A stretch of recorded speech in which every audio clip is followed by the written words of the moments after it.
నమస్తే welcome to mega nine TV నేను సిరాజ్ పొద్దున్నే లేచి న్యూస్ పేపర్ ఓపెన్ చేసి చూడంగానే ఫస్ట్ కనబడుతున్నటువంటి పేరు డైలీ హెడ్లైన్స్ లో కనిపిస్తున్నటువంటి పేరు నేపాల్. అసలు నేపాల్లో ఏం జరుగుతుంది? ఎక్కడ కనబడినా ఎక్కడ చూసినా నేపాల్ నేపాల్ నేపాల్. ప్రస్తుతం ఇదే ఇన్సిడెంట్ జరుగుతుంది.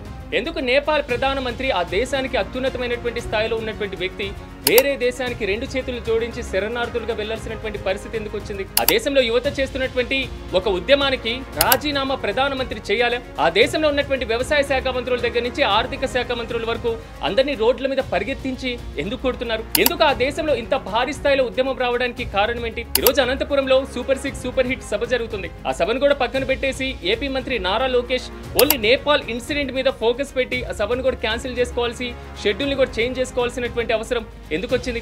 ప్రస్తుతం నేపాల్లో జరుగుతున్నటువంటి పరిస్థితి ఇదే.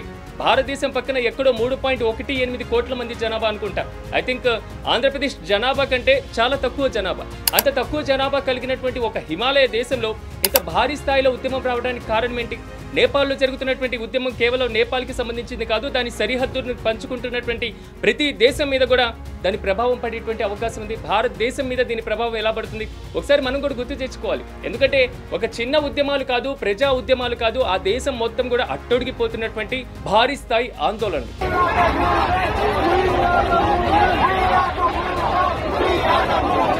ఎందుకు నేపాల్లో ఇంత భారీ స్థాయిలో ఆందోళనలు వచ్చాయి అంటే 1 by 1 పాయింట్ వైజ్ గా చెప్పుకుంటే చాలా కథ నేపాల్లో నడుస్తుంది.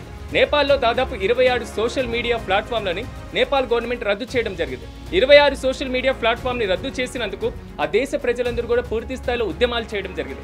ఆ ఉద్యమం కాస్త దాదాపు ఆ దేశ పార్లమెంట్ ని తగలబెట్టే వరకు వెళ్ళింది. అంటే నేపాల్ పౌరులు ఎంత భారీ స్థాయిలో ఆందోళన చేశారో ఒకసారి అర్థం చేసుకోవాలి.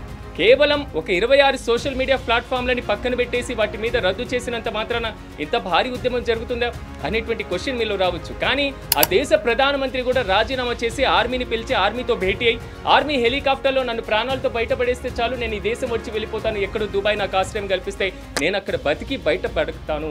ఇది ఆ దేశ ప్రధానమంత్రి చేసినటువంటి కామెంట్స్. ఎంత దౌర్భాగ్యమైనటువంటి స్థితి ఆ హిమాలయమైనటువంటి దేశానికి.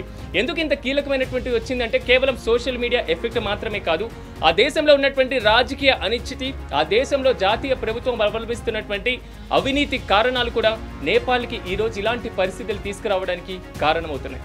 ఎందుకంటే అతని పేరు ఐ థింక్ సుదన్ అనేటువంటి ఒక వ్యక్తి 2015లో నేపాల్లో వచ్చినటువంటి భూకంపం నుంచి తన జాబ్ని వదిలేసి పక్కన పెట్టేసి ఒక ఎన్జిఓని స్థాపించడం జరిగింది. ఆ ఎన్జిఓ పేరు దాదాపు హమీ నేపాలి అనేటువంటి ఆ ఎన్జిఓని స్థాపించి ఆ ఎన్జిఓ ద్వారా ప్రజలందరూ కూడా అవగాహన కల్పిస్తూ పూర్తి స్థాయిలో ఒక కీలకమైనటువంటి సేవా కార్యక్రమాల్లో పార్టిసిపేట్ చేస్తున్నారు. ఈ నేపథ్యంలో 26 సోషల్ మీడియా ప్లాట్ఫామ్లను రద్దు చేసిన తర్వాత ఆ ఉద్యమానికి అతని నాయకత్వం వహించడం జరిగింది. అతని నాయకత్వ ఫలితమో లేదో తెలియదు, కానీ ఈ రోజు నేపాల్లో దానికి మించి శృతి మించి అక్కడ భారీ స్థాయిలో ఆందోళన మాత్రం కీలకంగా మారుతుంది. మనం ఒకసారి గమనించినట్లయితే గత దశాబ్ద కాలంలో జెన్జీ ఉద్యమం పలు దేశాల్లో తీవ్రమైనటువంటి ఆందోళనకి కారణమైంది. అసలు జెన్జీ అంటే ఏంటి?